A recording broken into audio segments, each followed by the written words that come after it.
Indian আর্মিকে 1-0 হারিয়ে east Bengal Durand cup 2026-এর দ্বিতীয় দল হয়ে গেল, যারা পৌঁছে গেল সেমিফাইনালে। আজকের ম্যাচটা আমি ভেবেছিলাম যে হয়তো একতরফা হবে, হয়তো ইস্ট বেঙ্গল মেবি 3 থেকে 4টে গোল করবে, কিন্তু ইন্ডিয়ান আর্মি টিমের এত সুন্দর ফাইট, এত সুন্দর ডিফেন্স দেখার পরে সত্যি বলছি ম্যাচটা যে এতটা কাঁটায় কাটা হবে এটা আশা করিনি। তবে সত্যি বলছি যে ইস্ট বেঙ্গল তারা যদি গোলের সুযোগগুলো কনভার্ট করতে পারতো, মেবি সত্যি বলতে রেজাল্ট 3-0 হতে পারতো। ইস্ট বেঙ্গল দল এর আগের দিন 120 মিনিট খেলে এসেছে, আর 3 দিন মাথায় আজকের আবার একটা ইম্পর্টেন্ট ম্যাচ, যেখানে 90 মিনিট ইস্ট বেঙ্গলকে খেলতে হবে। আজকে যতটা সহজ শোনাচ্ছিল ইস্ট বেঙ্গলের জন্য, ততটা কিন্তু কাজটা সহজ ছিল না। কারণ 120 মিনিট এএফসির মধ্যে এত শক্তিশালী মানে লিগের ম্যাচ, কোয়ালিফিকেশন ম্যাচ খেলার পরে আজকের সেমিফাইনালে পৌঁছানোর লড়াইটা কিন্তু মোটেও সহজ হতো না, এটা আমি জানতাম। কিন্তু একটা জিনিস আমি বলবো, মানে ড্যানি রেমিরেস একজন বিদেশি প্লেয়ার, সে কি করে এতগুলো গোল চান্স মিস করে এটা সত্যি ধারণার বাইরে। একটা বিদেশি প্লেয়ার যদি এতগুলো গোলের সুযোগ গোলকিপারের হাতে মারে, গোল পোস্টের ওপর দিয়ে মারে, সাইড দিয়ে মারে, তাহলে এটা সত্যিই হতাশাজনক।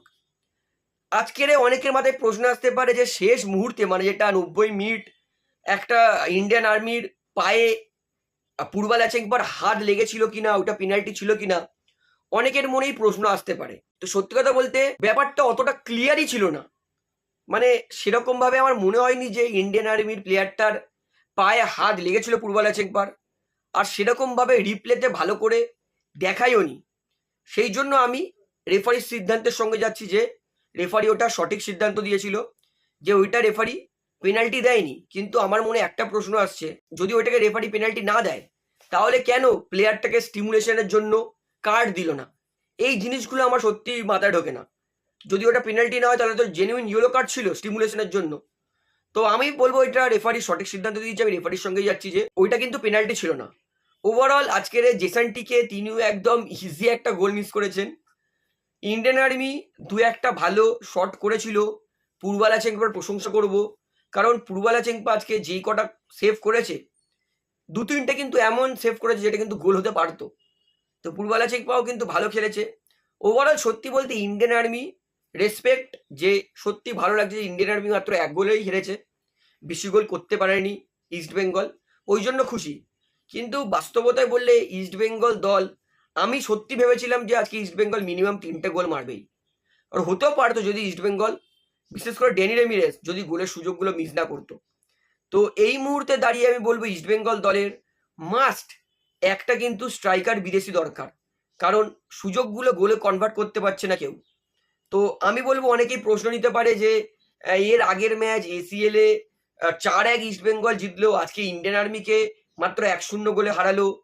তো তাদের উদ্দেশ্যে একটা কথা বলবো যে দেখুন, 120 মিনিট খেলার 3 দিন পরে এরকম ভিজে মাঠে এরকম পরিস্থিতিতে কিন্তু খেলাটা অনেকই কঠিন। সামনে যতই সহজ প্রতিপক্ষ বা কঠিন প্রতিপক্ষ হোক, এই পরিস্থিতিতে ইস্টবেঙ্গল ভালো খেলেছে এবং জিতেছে। হাওয়াস ইস্টবেঙ্গল দলের যবে থেকে কমান্ড সামলেছে, যবে থেকে কোচিং করাচ্ছে, প্রথম ডার্বিটা হারার পর থেকে কিন্তু হাওয়াস সবকটা বক্স ঠিক করেছে, সবকটা প্লেয়ারকে সঠিক জায়গায় নামিয়েছে, সঠিক সময় নামিয়েছে। এইবার যদি প্লেয়াররা গোল মিস করে তাহলে তা হাওয়াসের তো কোনো দোষ নেই। আজকে মিনিমাম ইস্টবেঙ্গলের 3 গোল কিন্তু করা উচিত ছিল, তারও বেশি হতো। তো আমি তো বলবো ইস্টবেঙ্গল ভালো খেলেছে, ইন্ডিয়ান আর্মি ভালো ফাইট দিয়েছে, এতে কোনো সন্দেহ নেই। কিন্তু বাস্তবতে আমি ইস্টবেঙ্গল থেকে কিন্তু আরো বেশি গোল আশা করেছিলাম। তবে অভিনন্দন দেবো ইস্টবেঙ্গল, তারা কিন্তু সেমিফাইনালে পৌঁছে গেছে।